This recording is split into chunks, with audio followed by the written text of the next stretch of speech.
Olá, bem-vindos a mais um estudo em nosso canal Descobrindo a Espiritualidade. Estamos estudando o livro Libertação, psicografia de Chico Xavier, editado pelo Espírito André Luiz. Esse é o estudo de número 22 e vamos iniciar o capítulo 17. Capítulo 17. Assistência Fraternal. Nos narra André Luiz. No segundo dia de serviço espiritual definitivo, na tarefa de socorro a Margarida, nossa movimentação aureolava-se de sublime entusiasmo no santuário doméstico, que novamente se revestia das doces claridades da paz. Reprisando, Margarida está liberta dos seus obsessores pela conversão realizada por Gúbio e por toda a dedicação que ele teve em dar a eles a atenção que precisavam, especialmente nos seus familiares, provocando aqueles reencontros que nós vimos e que agora eles precisam enfrentar a reação do pessoal de Gregório. A casa transformou-se. Desde a véspera, Saldanha e Leôncio eram os primeiros a pedir instruções de trabalho. Saldanha e Leôncio são os dois obsessores convertidos. Teimavam em dizer que os adversários do bem voltariam à carga, os ataques, portanto, do pessoal de Gregório.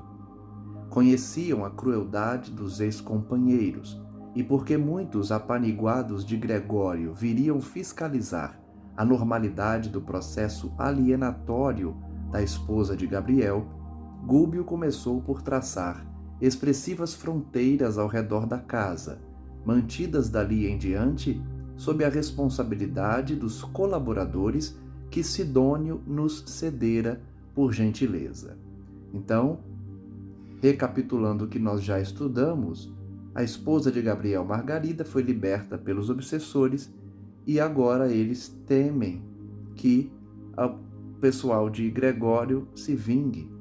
E como Gúbio sabia que eles viriam fiscalizar a Margarida, passou a preparar o terreno, protegendo com os colaboradores que Sidônio cedeu naquele centro espírita em que ele arregimentou cerca de 12 ou 17 espíritos para proteger a casa de Margarida. Enquanto aprestávamos a defensiva, o jovem casal louvava a alegria que lhes retornara aos corações. E imaginem que eles estão reencarnados e sequer fazem ideia da proteção espiritual que estão providenciando naquela casa. Que sirva de reflexão para todos nós, que muitas vezes sequer percebemos a ação dos amigos espirituais enquanto a gente está aqui na Terra preocupado com os nossos afazeres. Margarida sentia-se leve, bem disposta e rendia graças ao Eterno pelo milagre com que fora contemplada. Ela não faz ideia do auxílio que recebeu, achou que foi um milagre. O esposo formulava 1000 promessas de trabalho espiritual, com o júbilo do neófito embriagado de sublime esperança. E isso é natural, não é? Muitos de nós, empolgados por uma bênção recebida, fazemos várias promessas de que vamos trabalhar para Cristo, mas poucos cumprem. Geralmente as pessoas começam as atividades, mas logo desistem, porque estão empolgadas com uma bênção recebida, mas infelizmente a maioria se esquece dessa bênção com o passar do tempo e abandonam as atividades ou sequer iniciam conforme prometeram. De nosso lado, porém, as responsabilidades passaram a crescer. Atendendo às determinações de Gúbio, Saldanha dirigiu-se ao interior da casa e trouxe por influência indireta velha serva encarnada que espanou móveis, bruniu adornos e abriu as janelas, dando passagem a vastas correntes de ar fresco. Então vejam que uma moça, uma senhora que fazia faxina, foi influenciada indiretamente pelo espírito de Saldanha para realizar aquela faxina na casa. E aqui serve de lição também a importância que é de fazer a faxina, de fazer a limpeza no plano físico, porque isso também altera o quadro espiritual de uma casa. É necessário organização, é necessário limpeza para que bons espíritos frequentem também as nossas casas. O prédio como que se reconciliava com a harmonia. As medidas referentes à limpeza prosseguiam adiantadas quando vozes ásperas se fizeram ouvir, partidas da via pública. É possível que eles já tenham começado os ataques, né?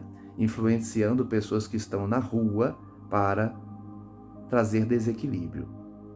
Elementos da falange gregoriana gritavam por Saldanha, que compareceu junto de nós, desapontado e algo aflito. Então, a bagunça é do lado de lá, do plano espiritual. Eles estão gritando por Saldanha, exigindo que Saldanha apareça, já que ele traiu o movimento de Gregório. Nosso instrutor paternalmente lhe recomendou: vai, meu amigo, e mostra-lhes o novo rumo. Tem coragem e resiste ao venenoso fluido da cólera. Usa a serenidade e a delicadeza. Primeiro desafio de Saldanha após a sua conversão. Ele está sendo orientado por Gúbio para ter coragem, ser forte, não deixar a cólera dominar e dialogar com aqueles ex-companheiros de erro. Saldanha estampou na fisionomia perceptível gesto de reconhecimento e avançou na direção dos recém-chegados. Lembrem-se que Saldanha está agindo como um verdadeiro discípulo de Gúbio, porque ele está eternamente grato pelo que Gúbio fez por seus familiares. Uma das entidades, de horrível semblante, de mãos à cintura, gritou-lhe irreverente: então, que houve aqui? Traindo o comando? Olha que expressão, né? Faz lembrar os movimentos criminosos aqui da Terra. É como a gente já estudou. Há também no plano espiritual organizações criminosas que comandam regiões do plano espiritual. Ele então perguntava a Saldanha: traiu o movimento? Traiu o comando? O interpelado, que os últimos sucessos haviam alterado profundamente, respondeu humilde, mas firme: meus compromissos foram assumidos com a própria consciência e acredito dispor do direito de escolher a minha rota. Olha, não é fácil falar isso para alguém do movimento, né? Para alguém do movimento criminoso, do comando responsável pelas perseguições do lado de lá. Ele está dizendo: quero escolher meu próprio caminho. A gente sabe qual a consequência se alguém aqui na Terra se desligar de um movimento criminoso e falar: tenho o direito de seguir meu rumo. A gente sabe que destino essa pessoa teria, infelizmente, né? Mas no plano espiritual, Saldanha teve essa coragem. Ah, disse o outro sarcástico, tens agora o direito? Veremos. E tentando insinuar-se de maneira direta, clamou: deixa-me entrar. Não é fácil enfrentar esse pessoal, hein? Saldanha sabia lidar com eles porque fez parte desse movimento, né? Mas ele já respondeu de forma sarcástica: ah, você quer ter direitos? Deixa eu entrar na casa. Não posso, esclareceu o ex-perseguidor. A casa segue noutra direção. O interlocutor lançou-lhe um olhar de revolta insofreável e indagou estentórico: onde tens a cabeça? Porque ele está desafiando, né? Aquela sociedade criminosa. No lugar próprio, ele respondeu. Não temes, porventura, as consequências do gesto impensado? Nada tenho de que me penitenciar. O visitante fez carantonha de irritação extrema e aduziu: Gregório saberá. E retirou-se acompanhado pelos demais. Transcorridos alguns instantes, outros elementos assomaram à entrada, assustadiços e insolentes, com a repetição dos mesmos quadros.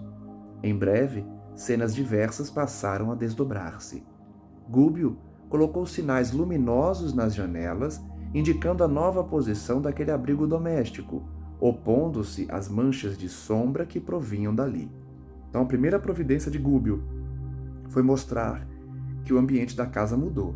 Ele colocou luzes nas janelas. Antes haviam sombras, que é como os espíritos inferiores gostam de ficar, né? Os locais que eles gostam de visitar. E, naturalmente, atraídos por eles, espíritos sofredores e perseguidos mas bem intencionados, apareceram em grande número. A gente sabe que toda casa que ora, toda casa que tem a assistência dos bons espíritos se torna um farol de luz no mundo espiritual, atraindo sofredores. A primeira entidade a aproximar-se foi uma senhora que se ajoelhou à entrada, suplicando: benfeitores de cima, que vos congregastes nesta casa, em serviço de luz, livrai-me da aflição, piedade, piedade. O nosso instrutor atendeu-a imediatamente, permitindo-lhe a passagem, e no pátio ao lado, a senhora contou em pranto que se mantinha há muito tempo, num edifício próximo, segregada por verdugos impassíveis que lhe exploravam antigas disposições mórbidas para o vício. Vejam que os primeiros frutos já estão sendo colhidos naquela casa, do lado espiritual. As primeiras entidades sofredoras, viciadas, criminosas, estão sendo recolhidas, desde que sinceramente arrependidas. Achava-se, porém, cansada do erro e suspirava por mudança benéfica. Penitenciava-se. Por isso, o arrependimento, requisito para o resgate. Pretendia outra vida, outro rumo, implorava asilo e socorro. Nós já estudamos aqui os requisitos para um espírito ser resgatado, né? O principal deles é o arrependimento. O orientador consolou-a, bondoso, e prometeu-lhe amparo. Logo após, surgiram 2 velhos, rogando pousada. Ambos haviam desencarnado em extrema indigência no hospital. Revelavam-se possuídos de imenso terror. Não se conformavam com a morte, temiam o desconhecido e mendigavam elucidações. Padeciam de verdadeira loucura. Aqui fica a lição de quantas pessoas ficam no mundo espiritual despertados após a morte, completamente confusos, revoltados, sem entender o que acontece. Esses relatos são apenas retratos da realidade espiritual de muitos espíritos, onde eles estão desencarnados, porém enlouquecidos, porque não cultivaram durante a sua última existência a preparação necessária para retornar à pátria espiritual. Aqueles 2 eram mendigos, desencarnados na indigência, mas que se revoltaram após a morte. Curiosa dama compareceu, pedindo providências contra espíritos pervertidos e perturbadores que, em grande bloco, lhe não permitiam aproximar-se do filho, instigando-o à embriaguez. Outro caso que demonstra a realidade espiritual. Uma mãe que tenta se aproximar do filho encarnado, mas que está entregue ao vício da bebida. Um grupo grande de espíritos impedem que essa mãe chegue ao seu filho. Outra veio solicitar recursos contra os maus pensamentos de um espírito vingativo que lhe não dava ensejo à oração. Olha quantos sofredores! Essa é a realidade da crosta planetária do lado de lá. São muitas pessoas com problemas diversos, com desequilíbrios mentais ou com perseguições implacáveis. Esse obsessor dessa senhora não permitia sequer que ela orasse. A corrente dos pedintes, contudo, não ficou aí.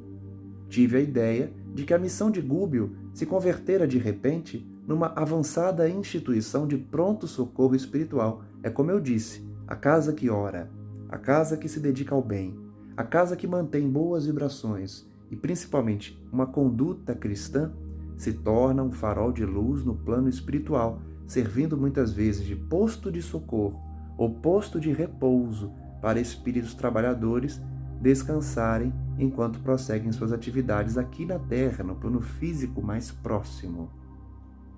Dezenas de criaturas desencarnadas, sob regime de prisão aos círculos inferiores, alinhavam-se agora ao lado da residência de Gabriel, sob a determinação de Gúbio, que dizia aguardar a noite para os serviços da prece em geral. Eles começaram a resgatar os espíritos sofredores em derredor da casa, na residência de Gabriel. Gúbio à frente, coordenando essa atividade socorrista e impedindo que espíritos trevosos ali aportassem para perturbar os sofredores. Antes, porém, que o dia expirasse, começaram a surgir vários elementos da falange de Gregório, afirmando-se dispostos à renovação de caminho. Olha só que interessante. Não chegaram só perseguidores e vingativos, chegaram trabalhadores, se a gente pode usar esse termo, né?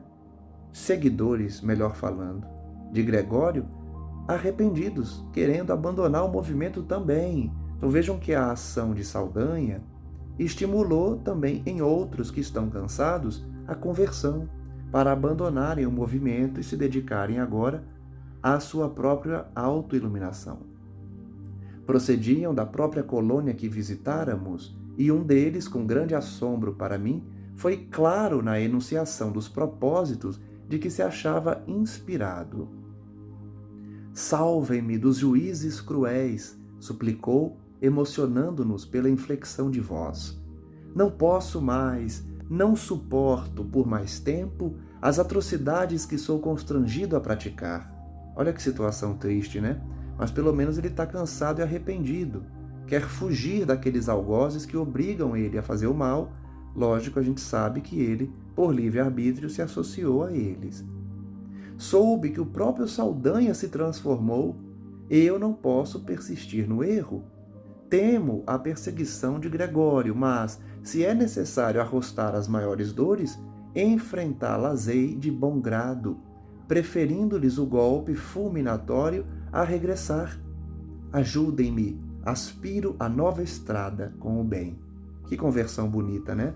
Ele sabe dos perigos, ele sabe que Gregório é implacável, mas ele quer enfrentar, ele quer se arriscar, porque está cansado do caminho do mal. Apelos como este foram repetidos muitas vezes, enfileirando os sofredores de intenções nobres e retas que nos alcançavam.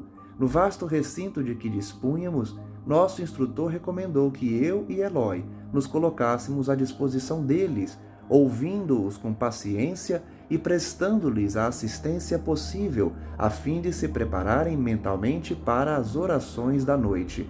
Então, como nós dissemos, Gúbio estava coordenando o socorro espiritual de muitos sofredores para que à noite proferissem uma palavra do Evangelho, uma oração para abençoar aquele novo local de socorro espiritual.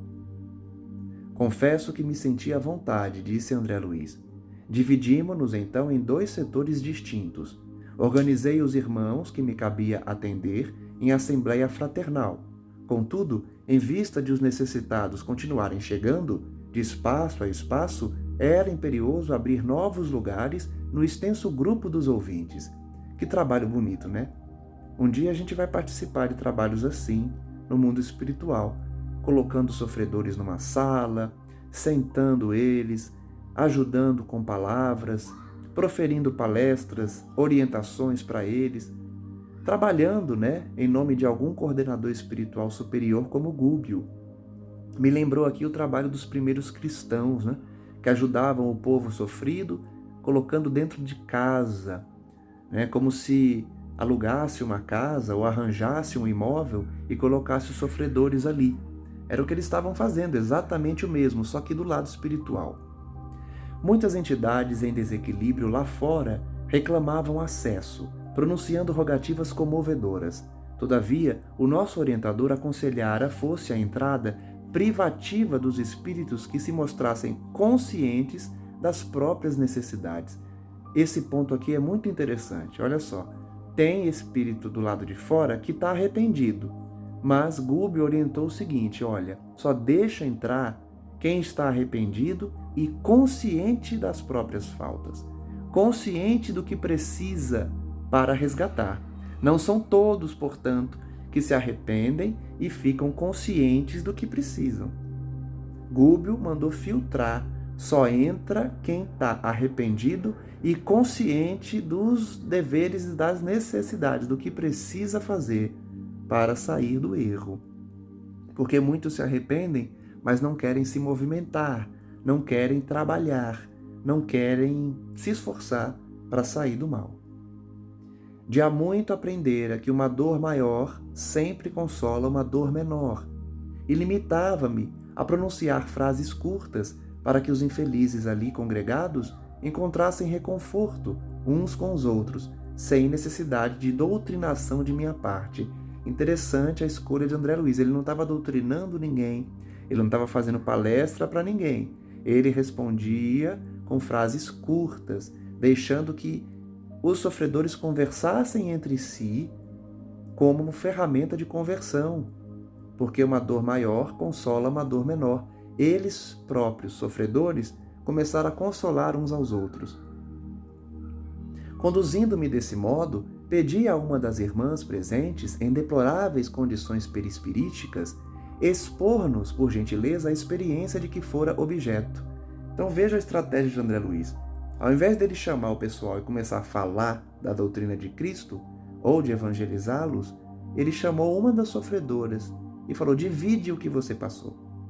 Ele percebeu que isso é mais eficiente, porque aproxima mais os sofredores, né? Coloca um sofredor para falar.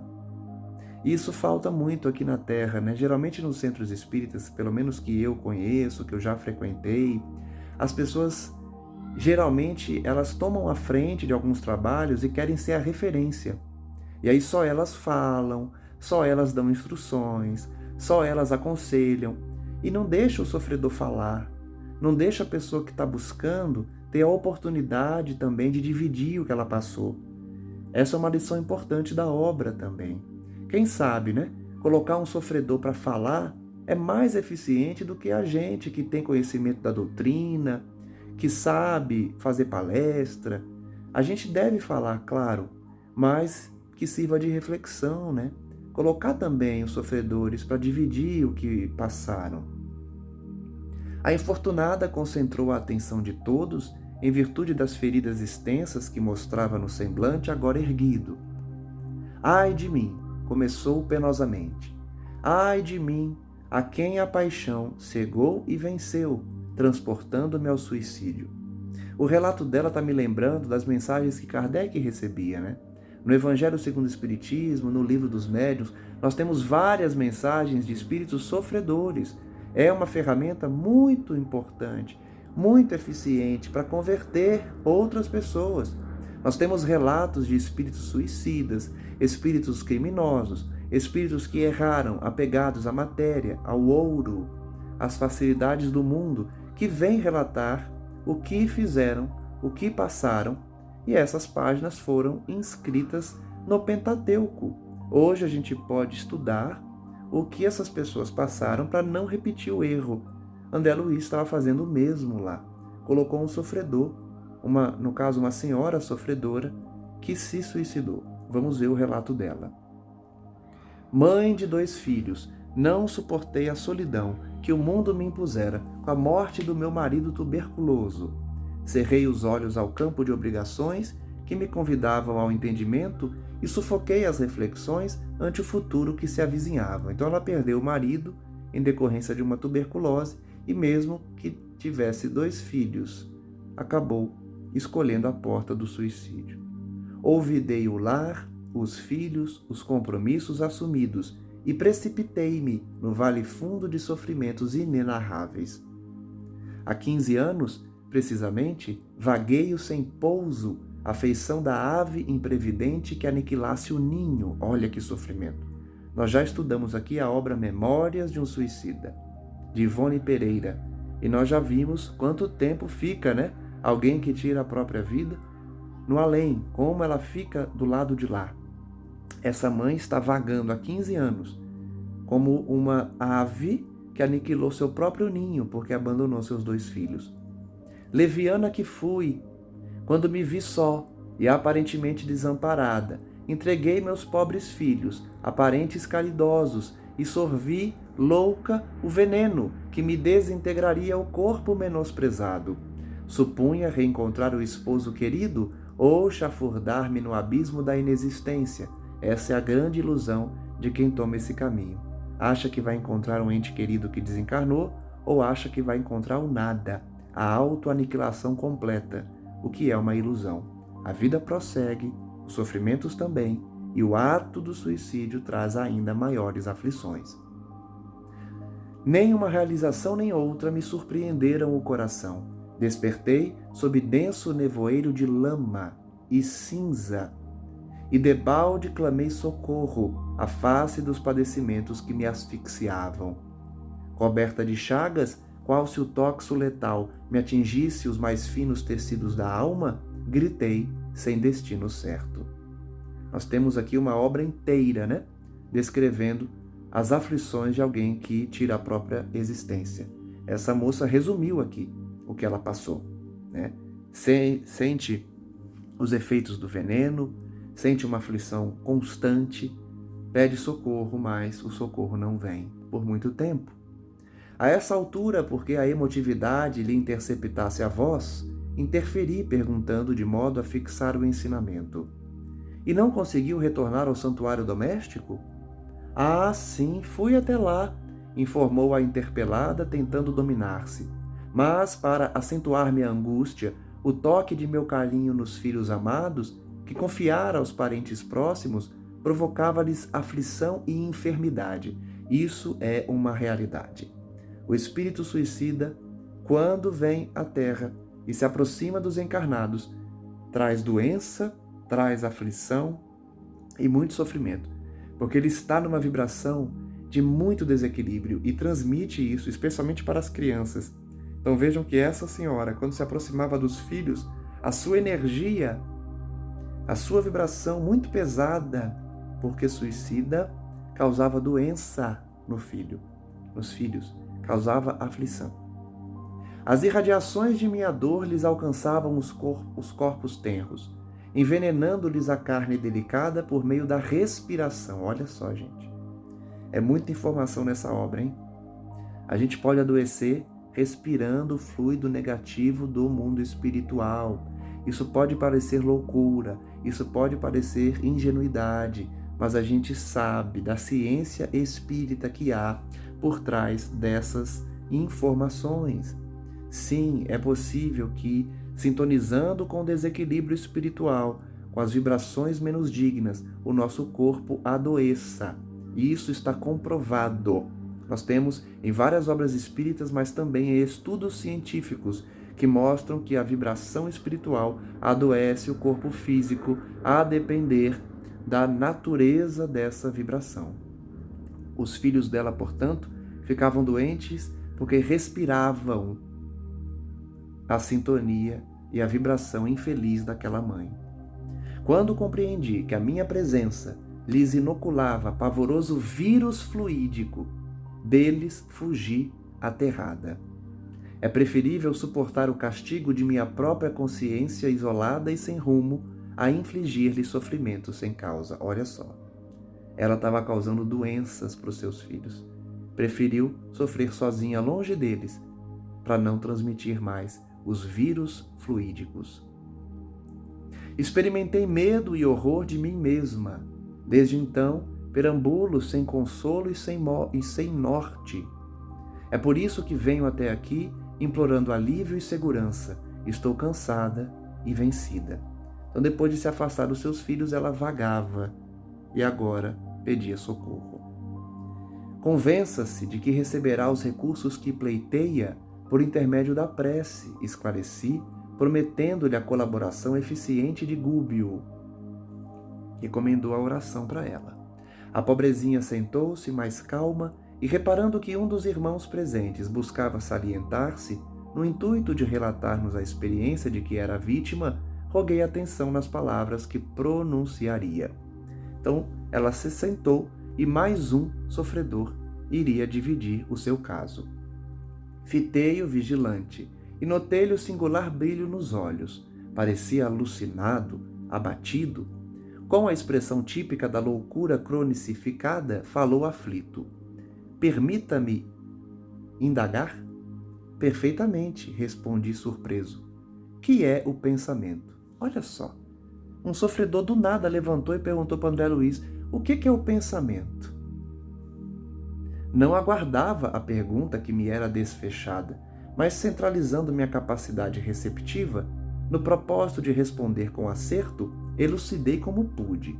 Vamos ver a resposta de André Luiz sobre o que é o pensamento. O pensamento é, sem dúvida, força criadora de nossa própria alma, e por isso mesmo é a continuação de nós mesmos. Por intermédio dele, atuamos no meio em que vivemos e agimos, estabelecendo o padrão de nossa influência, no bem ou no mal. É um resumo muito bem feito sobre o que é o pensamento, com as suas características principais.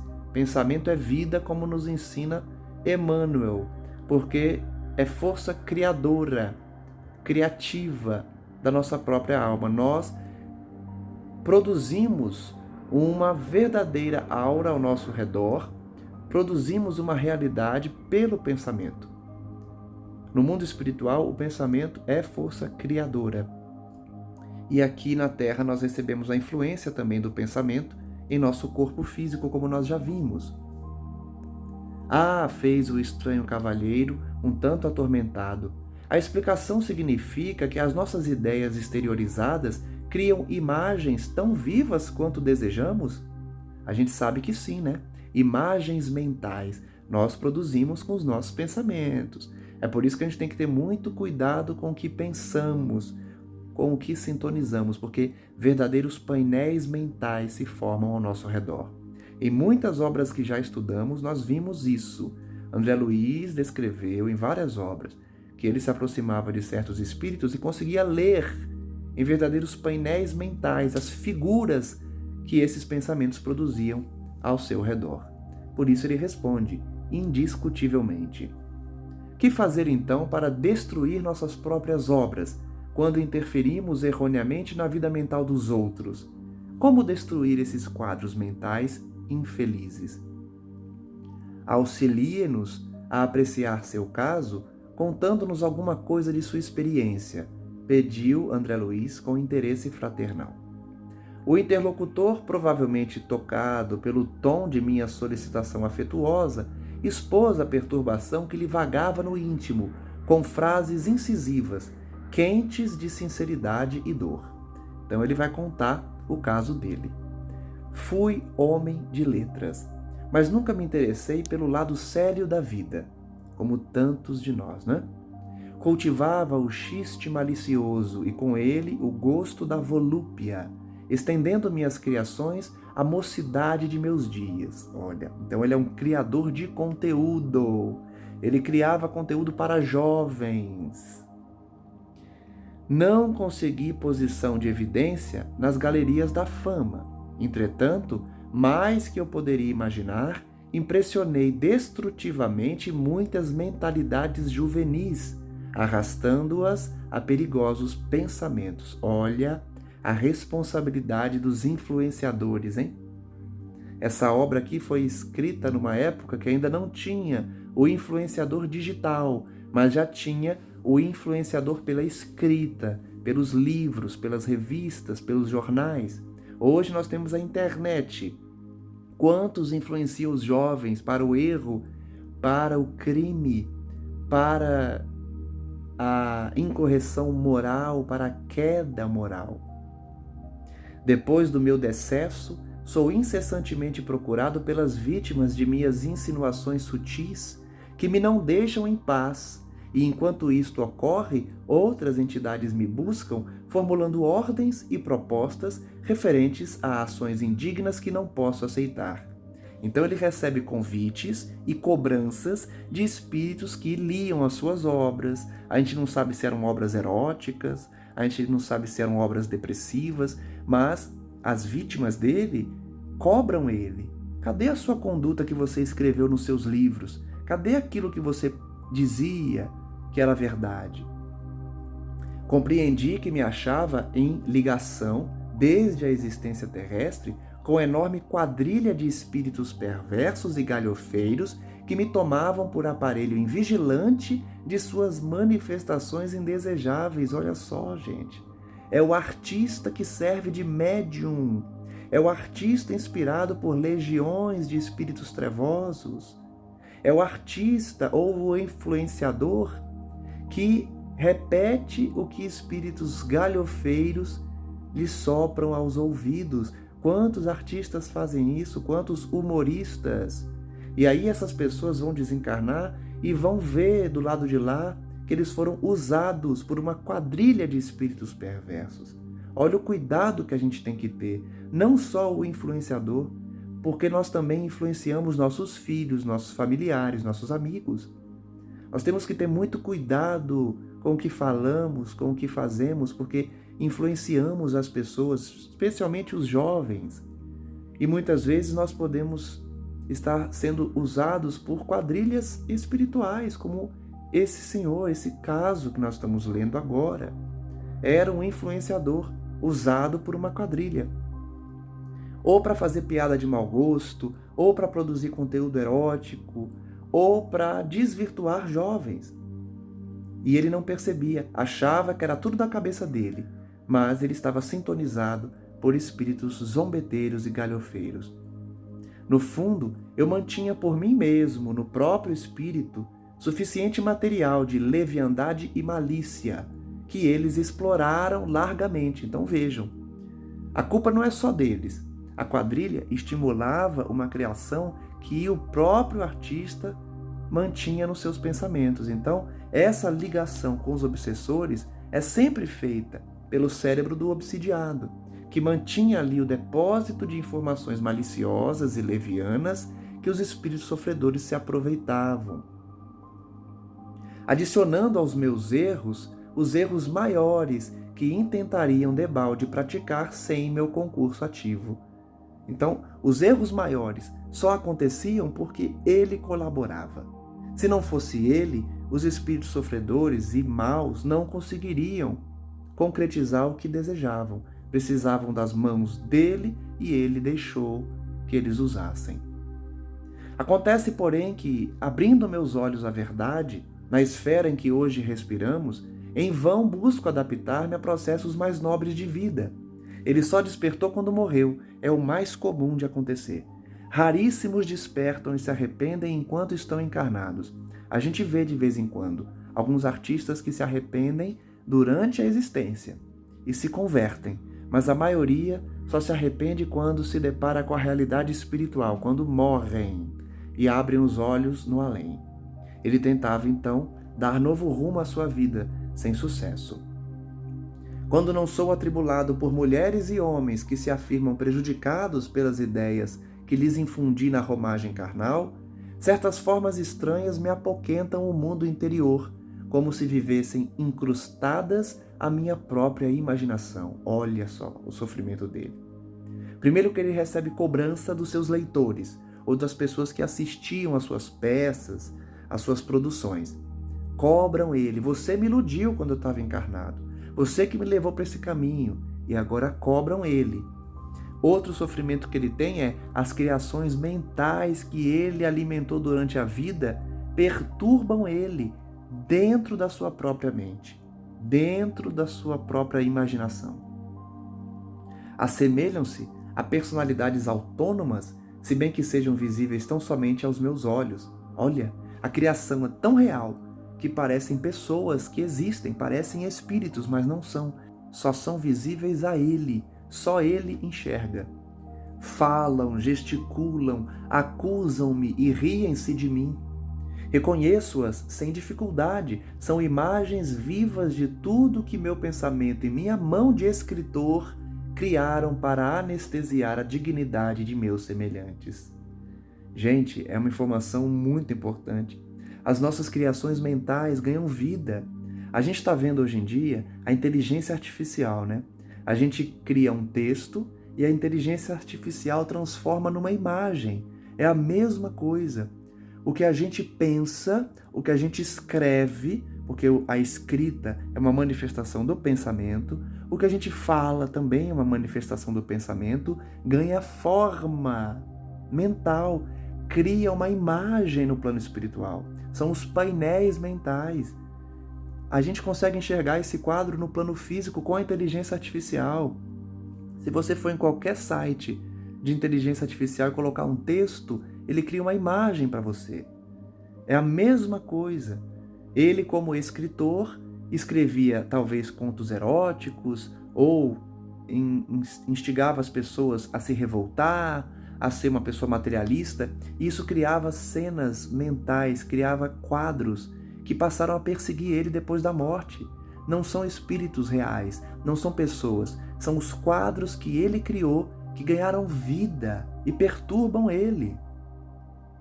Investem contra mim, apupam-me e vergastam-me o brio, provocando ele, como se fossem filhos rebelados contra um pai criminoso. Olha o nível que chega a perturbação mental. Tenho vivido ao léu, qual alienado mental que ninguém compreende. Como entender, porém, os pesadelos que me possuem?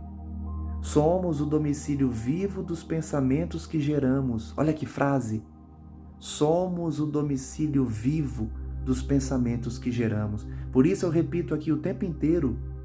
Somos nós que produzimos o nosso futuro, feliz ou infeliz, com base no hoje. Pensa no bem hoje que você vai colher o bem amanhã. É uma consequência natural, porque o quadro mental que você cria é o quadro de bondade, de gratidão, de paz. Basta criar para colher. Ou as nossas ideias são pontos de apoio e manifestação dos espíritos bons ou maus que sintonizam conosco. Então ele faz uma pergunta: nós somos domicílio vivo dos pensamentos que geramos ou os espíritos se utilizam desses pensamentos quando sintonizam conosco? Havia nos ouvintes significativa expectação, não obstante a calma reinante. O infeliz deixou de falar titubeante. Demonstrava-se atormentado por energias estranhas ao próprio campo íntimo, apalermado e trêmulo à nossa vista.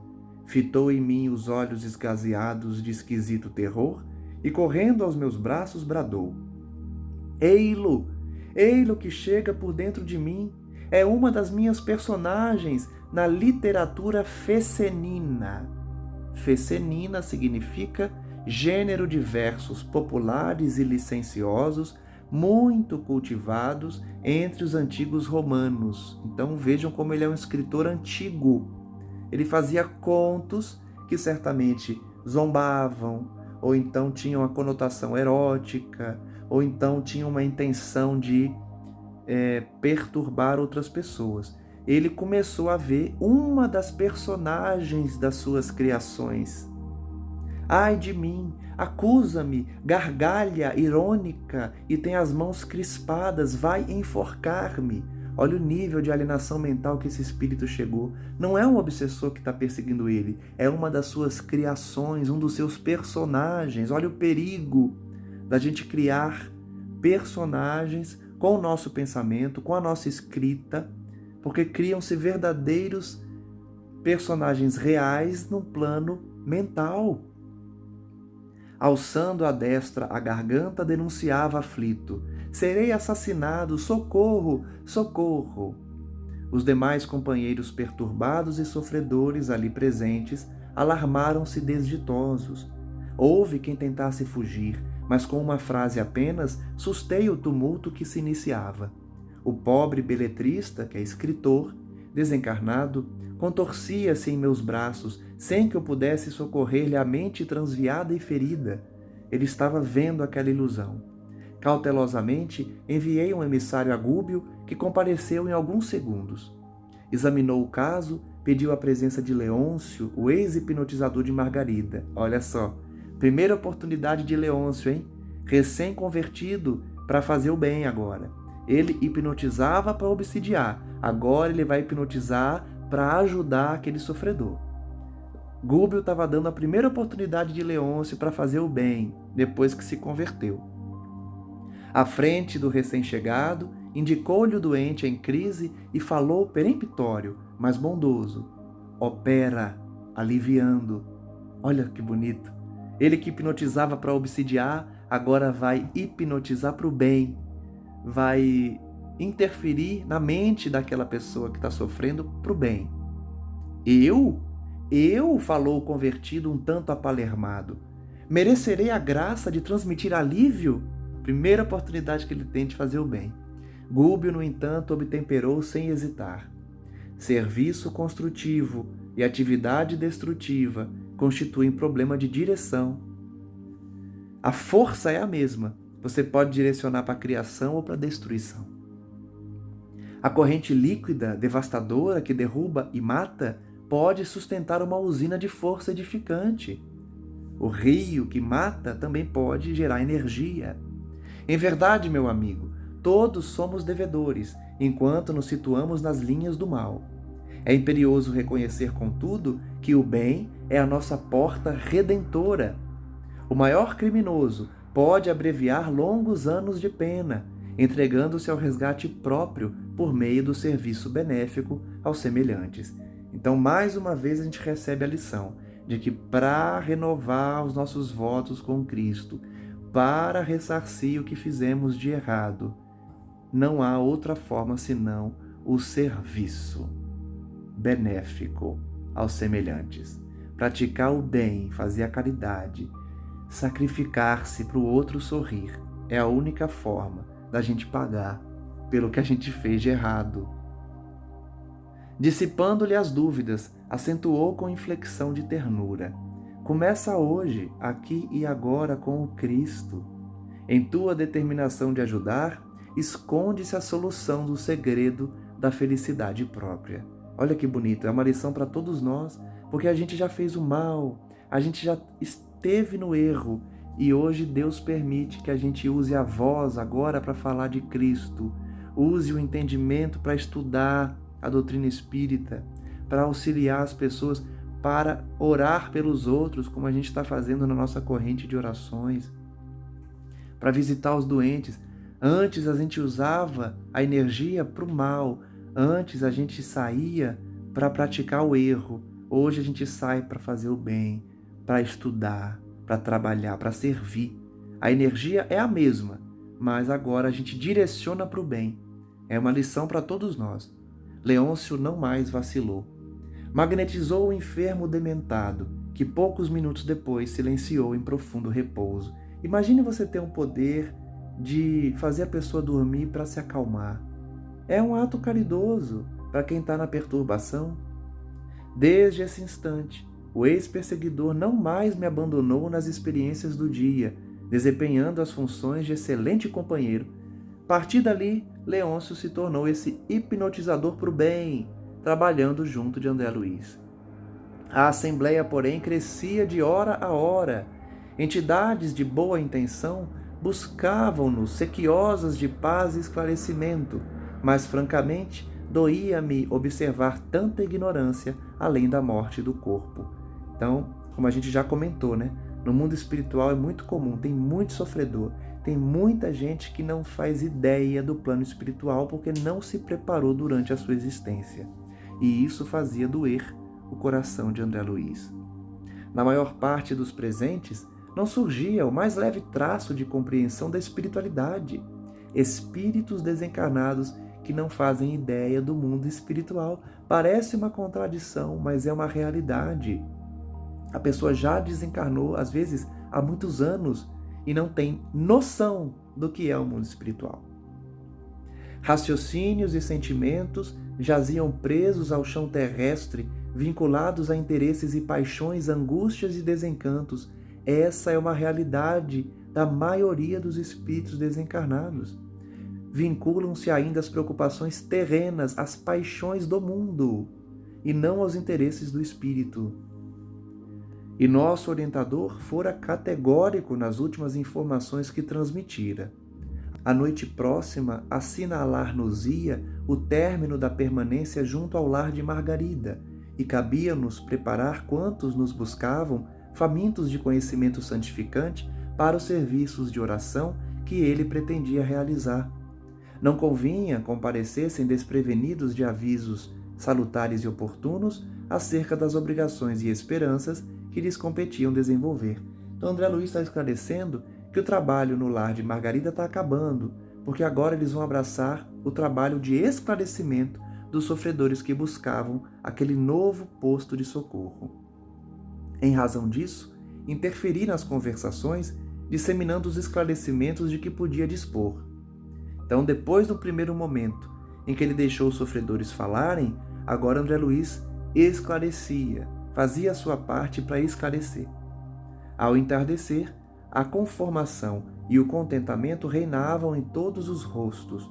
Nosso instrutor prometera conduzir os companheiros de boa vontade à esfera mais elevada, garantindo-lhes a passagem para a condição superior, e doce júbilo transparecia de todos os olhares. Então foi um dia de esclarecimentos, um dia de reflexão, para que à noite eles pudessem ser levados para um local melhor. Na exaltação da fé e confiança que nos dominavam, simpática senhora pediu-me permissão para cantar um hino evangélico, ao qual anuí prazeroso, e era de ver a beleza da melodia desferida em notas de maravilhoso encantamento. Olha que legal! Poucos falam disso, né? Porque existe essa rixa, essa bobagem de briga entre religiões. Uma senhora evangélica começou a cantar um hino. Eu, que gosto tanto de ouvir os louvores evangélicos, me emociono muito, da mesma forma que gosto de ouvir pontos de umbanda, gosto de ouvir canções que elevam a alma. No plano espiritual não há essa bobagem de rixa entre religiões. Uma senhora cantou um hino evangélico que emocionou a todos. Alegre e reconfortado pela expressão do serviço que nos fora conferido, tinha meus olhos nublados de pranto, quando aos últimos versos do Cântico de Esperança, jovem dama de triste fisionomia avançou para mim e disse em voz súplice: Meu amigo, de hoje em diante adotarei novo rumo. Sinto neste cenáculo de fraternidade que o mal nos afundará invariavelmente nas trevas. Olha como as pessoas vão se convertendo naturalmente só de estar mergulhado num local de fraternidade. Por isso que eu comparei esse trabalho de André Luiz ao trabalho dos primeiros cristãos recebendo sofredores nas mansões do caminho, nas casas de socorro, né, dos cristãos. A mulher se converteu só de ver espíritos fazendo bem, espalhando a fraternidade. Fixou os olhos lacrimosos nos meus e rogou, depois de comovente intervalo: Promete-me, porém, a bênção do ouvido, do esquecimento, na esfera do recomeço, ou seja, na reencarnação. Nota do autor: nos círculos mais próximos da experiência humana, esfera do recomeço significa reencarnação, como eu acabei de dizer. Ela pedia, então, convertida para o bem, que ela tivesse o esquecimento da reencarnação, recomeçando na terra. E aí ela expõe o caso dela. Fui mãe de 2 filhinhos, tão belos e tão puros como 2 estrelas, mas a morte me arrebatou muito cedo do lar. Mas não foi a morte o único algoz que me feriu desapiedado.